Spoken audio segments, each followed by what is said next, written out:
Hello, everyone. It's another Wednesday. It's another 11 a.m. somewhere in the world. So the gamification of training is real. So we've talked about this the last couple of weeks. And today we're going to talk about something, a player that we have not mentioned yet because it's not in my repertoire. And I'd love to explain to you why that is. Here comes the question. Hi, everyone. So the question is, why do you actually never talk about rotation? Mhm. Okay. That was a huge one and a tough one, tough nut to crack. Because I was taught that as soon as you start initiating rotation, whether that's internal or external rotation, let things start to tense up in your body. Like you start activating muscles. You said, like screw your feet into the ground, externally rotate your hips to create whatever tension that is needed there, and same for the shoulder. And I did that for a very long time. Um, and it's not wrong. I'm okay. Here's a fun, stupid story. Imagine 100 dominoes lined up so they can fall like one after the other. 100 dominoes, right? I think starting with rotation is starting at domino number 50. So you see a reaction afterwards, but it's not the full one. That's how I view it. So what's before it? I'm not denying rotation. That rotation is happening. That's I don't have a tinfoil hat on my head. Um, Obviously, we need rotation, and rotation is happening in your body. But I don't think it should be the initial focus. So what I'm saying is we have to unfocus on it and do something else before that. So what is that? The catch 22 in training usually is this. You need better position. So that means a deeper squat to activate muscles to get more tension. But you need more tension to make those deeper positions secure for your body. So you're always bouncing back and forth because you have to squat deeper. But if you squat deeper, stuff starts to hurt. That's literally the problem we're seeing every single day. And I think that's the problem when we start with rotation first. So let me offer you a different perspective. Attention road to rotation.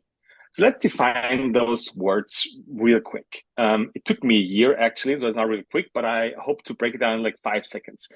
For me, tension is super simple. Imagine a rope, right? And you pull the rope on both ends. So there's a tensional force that's a vertical force happening. In engineering, tension is vertical force, whatever. Forget it. The only point is it's a pulling force, right? So it's a vertical up and down pulling force. Could also be horizontal, but it's always a pulling force. Rotation is a twisting force, so to speak. That means imagine the same rope and it's being twisted on both ends. Both ends. That's a rotation. Whether one point is fixed and the other one's moving, or both are moving in opposite directions, doesn't matter. It's a twisting force. So what we're actually looking for in training is a combination of both. In engineering, that this is called torque. Torque is nothing but tension plus rotation. So that means at the same time you're pulling and twisting, and that's what actually stability is for, right? This is a mechanical principle, but that's literally what's happening in our bodies. That's how our muscles are shaped. That's how the attachment of muscles are placed on bones. So whenever you start moving, things start to twist, right? But what I'm saying is that twisting is not the first thing that should happen. It's the tension that should start first. Um, how do I know? Well, only from practical experience. So if you stand tall, squeeze your butt. We had this example before. If you stand tall, both feet on the ground, you squeeze your butt, your hips externally rotate, right? By squeezing your booty. So that means tension around. So if I have big thigh bone, my glutes don't get turned on, right? It's the other way around. And especially in movement. So first things first, you have to create tension first. The right tension is going to create the rotation that is needed for the movement, and that rotation and those both. I'm sorry, both of those things are going to be combined torque, which is actually what you're looking for in training. What do we see happening if it's not there? We see bones displacing. That means you start off, you squat down, and as soon as torque is over, your knees cave in, your ankles collapse, your pelvis tilts, your upper spine collapses, whatever's happening. That's the end of your torque road, right? And you cannot regain torque by just rotating. How do I know? If you stand on both feet with your butt squeezed, or don't squeeze your butt, I don't care. There's actually very limited rotation possible in your big thigh bone. Why are people paying so much attention on it? Because it's being tested on you. If you see a physio or a doctor, whatever, they test your external internal rotation of your hips. Mhm. But how do they do that? You're on your back, your hips, your legs are in the air, and you just move your hips around. This is not what training looks like, because in 99.9% of cases, your feet are going to be on the ground where you're walking, when you're squatting, when you're doing something with weight in between your hands, right? Outside of handstand walking. That's the only one I can think of. But it means as soon as your feet are loaded, that means your legs are loaded and your hips are loaded. There's very, very little room for axial rotation possible. So that's why I think we should unfocus on that and focus on, okay, which muscles need to create tension, that pulling force, and that pulling force is going to twist bones, and both of it are going to create that torque we're looking for in movement. That's why I'm not focusing on rotation, because rotation doesn't equal tension. Tension plus rotation equals torque. That's why I'm not focusing on it. So from this, you probably when you coach someone to do a squat, what is the alternative to using cues like rotate your feet into the ground and stuff like that? Very good question. I think it's way simpler. Um, so let me walk you through the process. So when I'm seeing somebody and I want to teach them a squat or whatever, I think about, okay, big muscles moving the bones. That means bringing them to a certain position. So I have to make up rules for those bones where they can and can't go, and that will secure that the big muscles are doing the right job. Mm-hmm. Let me walk you through it. My favorite example, as always, is the box squat. Let's say I want to teach you a squat. I don't want to teach you a squat. I want to teach your hips to go from here to there, like shooting your hips back while using your glutes and hamstrings mainly. That's the only thing I think about. I don't think about um, mimicking a position or movement standards or going below 90. I don't care about all of this. I want you to learn how to move your hips from here back here with moving your hamstrings and glutes. That's all I care about. So I have to set up certain bone rules. That means first and foremost, you have to keep a neutral hip while doing this. That's the first one. If you can't keep a neutral hip while going back down there, we don't have any business talking about using the hamstrings or glutes. So if you're violating rule number one, whatever you're doing afterwards doesn't really matter. And there's super easy ways to do this, like raise somebody up so they can literally keep their hip neutral to a certain point. We talked about this before. The second rule is you cannot let your knee shoot over your ankles. That means at any point of that movement, your knees should stay above your heel or behind it. Not because I say so, but because of the muscle attachment and what's happening to your hamstring once you shoot your knees forward. So what happens? You shoot your pelvis backwards. Okay, so that means the hamstring is attached on your knee, outside of your knee, and on your pelvis. So that means when you're going back, you're bringing it fully on tension. You're using it, right? As soon as you shoot your knees forward, that means you're going to relax that muscle, right? Okay, so I'm not saying you're gonna die if you do this in an air squat with zero weight on it. No, this is not what I'm saying. But I'm saying, okay, this is the process how you can teach your glutes and hamstrings to work fully. Whatever you do with it afterwards, if you're doing ballet or air squats, I don't care. But you have to start at the right point and be as precise as we can, and then you do your KO stuff in training, sports, and your daily life, right? So that's where I'm coming from. So we need the big muscles, big bones to certain positions with certain rules, so muscles can do their actual job, right? I forgot the original question, to be honest, but I think I was pretty spot on.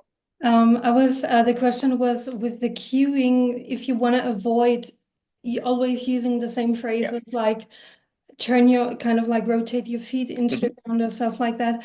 Could you also touch on if you were to not coach someone through a box squat but a normal squat, how how does that change? Mhm.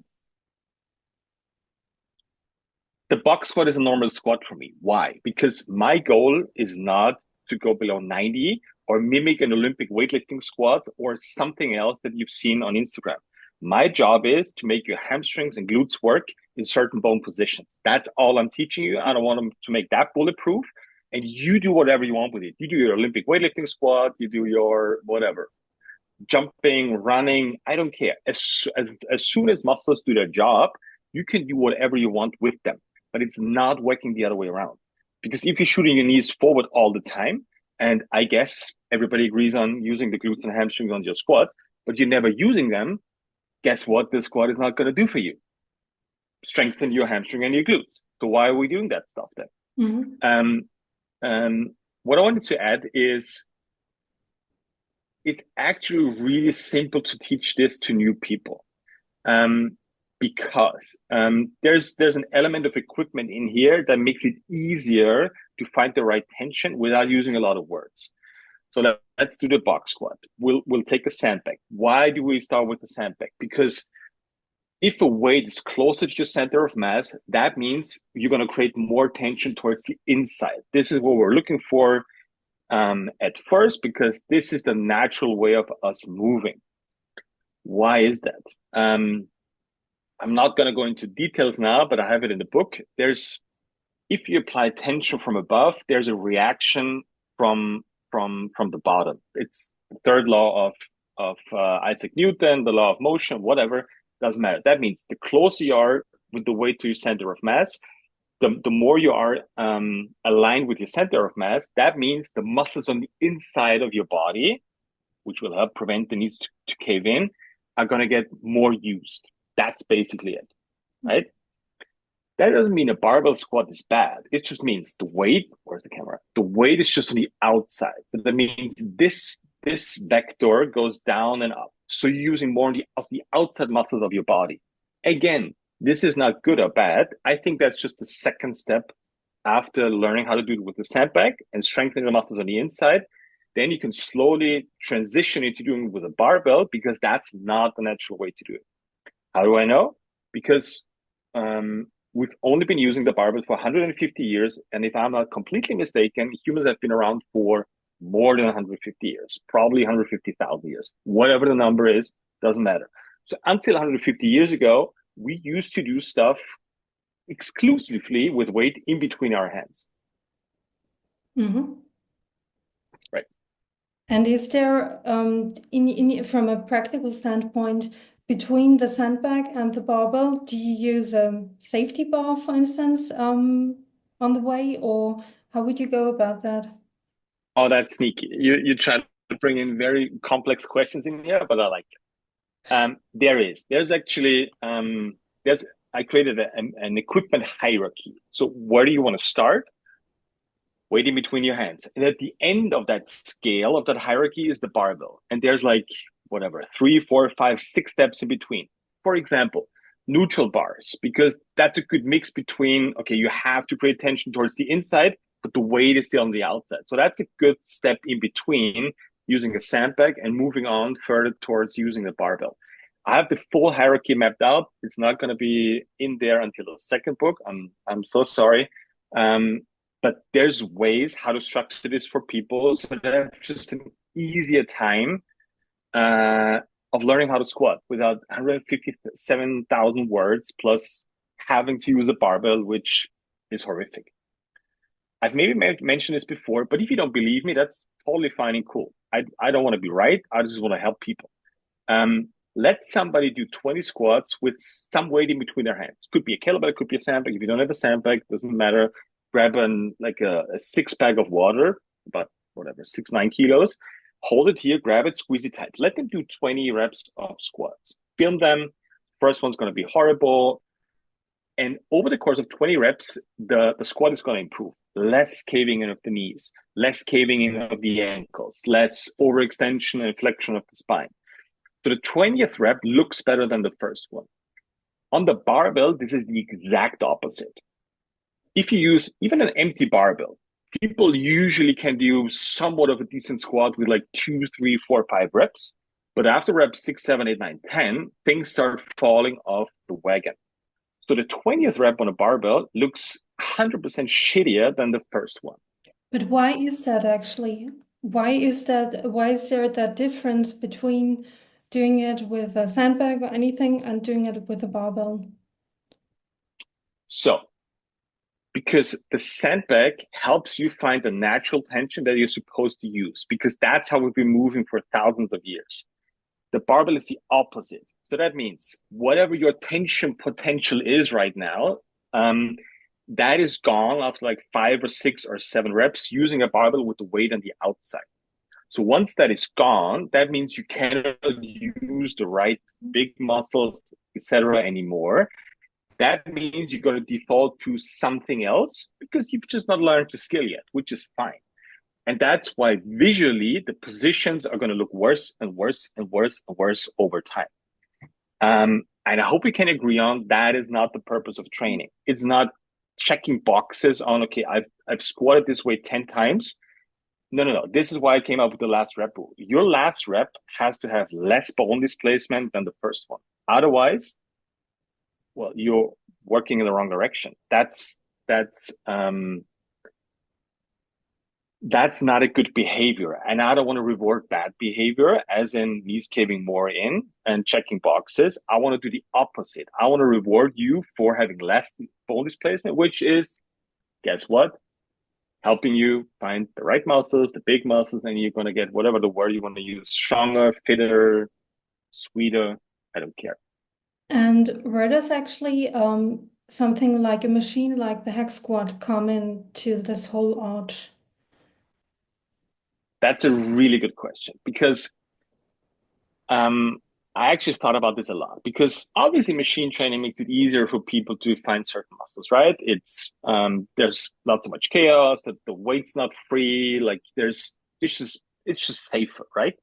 But that's exactly the element that you're missing on machines. It's that um, creating tension, twisting motion. Your body has to adapt to certain whatever imbalances in your body. So yes, it's the safer way of doing it, and we're using it too. But the machines are somewhere in between, like the sandbag and the barbell. So the machines cannot be the goal of training whatsoever, right? So the goal has to be the hardest thing you can do, which is managing to use the barbell properly as of now in training. So that's what we should thrive for. That doesn't mean that should be your goal, but I want to create the process on how to get there. That doesn't mean you literally have to do it. This is just dependent on you and how much time you want to invest. If it's twice a week, 2 hours, you don't need the barbell, 0. If your life goal is, for whatever reason, to squat 350 kilos with a barbell, well, we're going to build it up over whatever, 10, 15, 20 years, and we're going to get there. My point is, the barbell is not a natural starting point for normal people. I'd love to develop you towards there, and I think it's worth shooting for a higher goal, but definitely not going to start normal people on it. But also the machine is not for you. It's not like even before the sandbag, for instance. Just to It doesn't matter. This is that. this is the chicken and egg discussion. This Okay. doesn't matter. Like the order of things, there are certain principles that we have to apply. And for some people, a machine will work better than a sandbag. Honestly, it's always a combination of everything. Because I don't know your starting point. I don't know your imbalances. I don't know what you've done for the last 25 years of your training. So I'm just going to stick with it. What makes you win a session under my rules. That means we have to see measurable progress with less bone development and more involvement of big muscles. If Bone those goals are met, development. we had a You wanted to say word, but you said without bone development. You meant bone development, right? displacement. I'm sorry. Yep.